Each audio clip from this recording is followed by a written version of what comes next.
Olá pessoal, tudo bem? Vamos resolver o seguinte exercício de volumetria. Uma amostra de 0,8040 gramas de minério de ferro é dissolvida em ácido. O ferro é então reduzido a ferro 2+, e titulado com 47,22 ml de uma solução de permanganato de potássio a uma concentração de 0,02242 mol por litro. Calcular o resultado dessa análise em termos de percentagem de ferro. O enunciado também me apresenta a reação estequiométrica, onde eu tenho 1 mol de permanganato reagindo com 5 mols de ferro 2+. Este tipo de exercício é bastante interessante porque nós estamos calculando a percentagem de ferro no minério, ou seja, a percentagem do analito dentro de uma matriz. O ferro é importante também, por exemplo, para análises de solo. Se você trocasse a palavra minério de ferro por solo, a resolução seria a mesma. Vamos então completar o diagrama de esquerda. Precisamos identificar quem é o analito e quem é a amostra ou matriz. O ferro 2+ é o analito porque nós não sabemos a percentagem dele, ou seja, a concentração dele dentro do minério. O minério, obviamente, é a matriz ou a amostra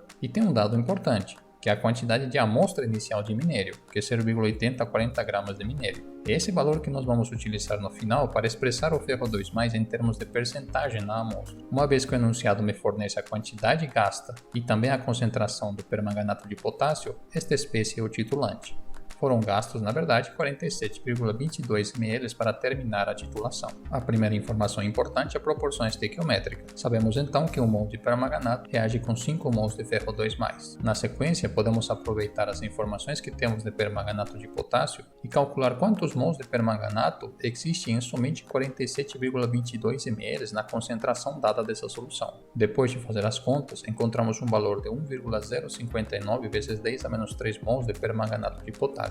A partir da estequiometria de 1:5 mostrada anteriormente, podemos determinar a quantidade de mols de ferro que necessariamente vão reagir com a quantidade de mols de permanganato de potássio. Depois de resolver a regra de 3, encontramos um valor de 5,295 vezes 10 a menos 3 mols de ferro 2+. Quando expressamos um analito em relação à matriz em termos de percentagem, precisamos trabalhar em quantidade de gramas. Então precisamos converter 5,295 vezes 10 a menos 3 mols para gramas de ferro 2+. Isso é feito facilmente utilizando a massa molar do ferro, que é 55,847 gramas por mol, como o enunciado traz para nós. Depois de fazer as contas, encontramos um valor de 0,2957 gramas de ferro 2+. Essa é a quantidade em gramas do analito dentro da amostra de minério. Para calcular a percentagem de ferro 2+, colocamos no numerador a quantidade de gramas do analito, ou seja, 0,2957, e no denominador a quantidade em gramas da amostra, ou seja, do minério, 0,8040 gramas. Multiplicamos essa razão por 100 e assim encontramos a percentagem de ferro dentro do minério, que é igual a 36,77%. Finalizando então o experimento. Tudo bem?